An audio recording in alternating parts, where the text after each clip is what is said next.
Akkam jirtu hordoftoota keenya nagaa keessanii nageenyi keenya bakka jirtan hundatti isiniif qaqqabu. Kuni barnoota teekinooloojii afaan Oromootiin Afrikaa Samsung irraa isin qaqqabudha. Barnoota keenya kanarraa keessatti akkaataa dhuma viidiyoo keessanii durarraa fi dhuma yookaan immoo walakkaa jechuudha haala gaariidhaan maqaa feesbuuka yookaan immoo yuutuub chaanala keessaniitiin idiit gootanii beeksisa hojjechuu dandeettan isinitti agarsiisa jechuudha. Tolee kana kan fayyadamnu appilikeeshinii tokko fayyadamna. Appilikeeshina kana diskiripshinii viidiyoo kanaa jala isinii kaa'a as jala ilaaltanii buufattanii ni buufattu. Maqaan isaa immoo filaayingi loogoo jedha. Filaayingi loogoo kana maqaa isaa kana barreessanii sarchii gootan pileestoorii keessaniirraas buufachuu ni dandeettu jechuudha. Tolee gama barumsaatti osoo hin dabarsin duratti warroonni gama chaanala Afrikaa Samsung haaraa dhuftan chaanala Afrikaa Samsung akka sabskiraayib gootan isin gaafanna. Akkasuma immoo viidiyoo keenya kan daawwatan laayik sheer gochuun hin dagatina. Gaafii fi yaada qabdan koomantii fi gara keessaatiin gaafadha. Akkasuma immoo yaada keessanis nurraan qusatinaa isin jecha gama barumsaatti isin dabarsa. Hanga xumura viidiyoo kanaatti daawwachuudhaan na faana tura.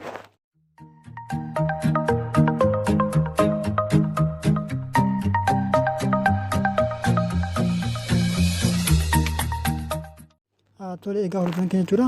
Akkuma appilikeeshina kana buufattanii xumurtanii maal gootu aappii kanarratti al tokkoof kiliikii ni gootu.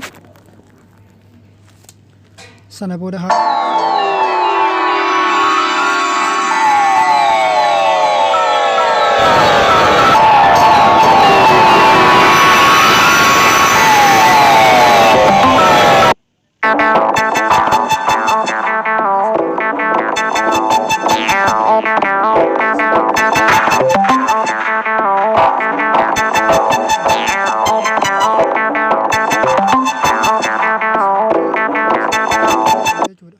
haala kanatti sagalee isaa ofirraa awwaaltu. Sana booda barreeffama garaagaraa miidhagsuudhaaf yookaan immoo barreeffama garaagaraa barreessuudhaaf maal gootu asirra ni dhuftu.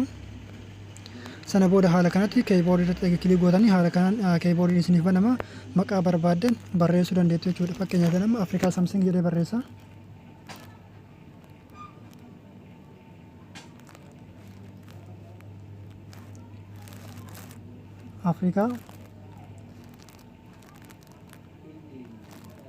Afrikaa Samsung jedhee haala kanatti ni barreessa jechuudha. Fakkeenyaaf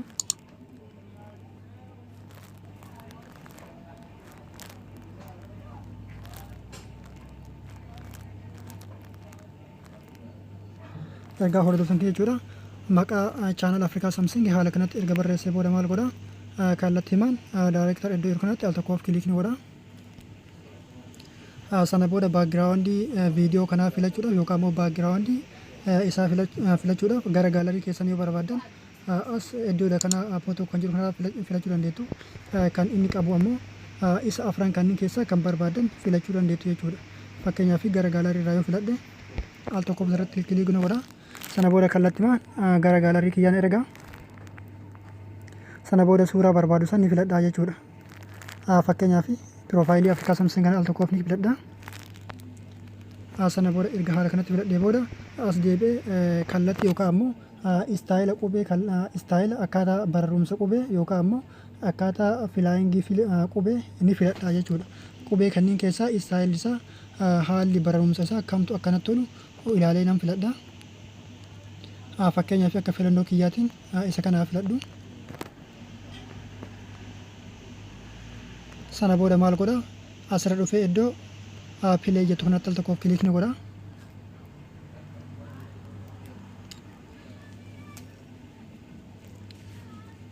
Egaa haala kanatti kunoo qubeen kun bararee dhufe yookaan ammoo faffaca'ee dhufe maqaa Afrikaa Samsung jedhu uumee jira jechuudha. Isinis haala kanaan filachuu dandeettu ammoo karaa bichaa miti kan barbaaddan filachuu dandeettu jechuudha. Sana booda jechuudha kanneen keessaa istaayila kallattii qubeen isin dhuftuun yookaan ammoo jalarraa ol gubbaa gad galgarraa asii fi kanneen garaagaraatiin filannoo kanneen sadan keessaa filachuu dandeettu. Fakkeenyaaf isa lammaffaa kanaa filadhu.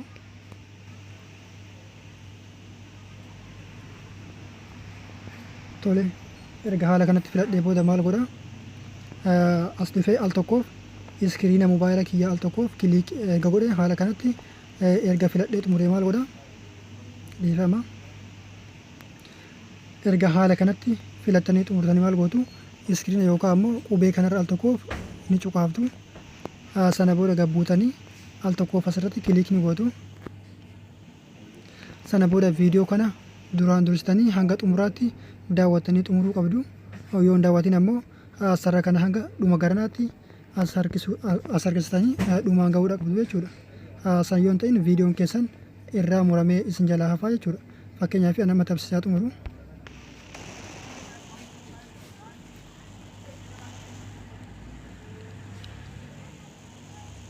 Tole erga haala kanatti tabsiisee xumuree booda maal godha?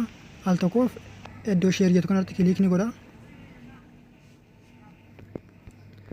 Sana booda fakkeenyaaf iimoo, waatsaappii fi kanneen garaagaraa meeseenjara, feesbuuka, yuutuub wantoota garaagaraatiin namaaf erguu danda'a jechuudha.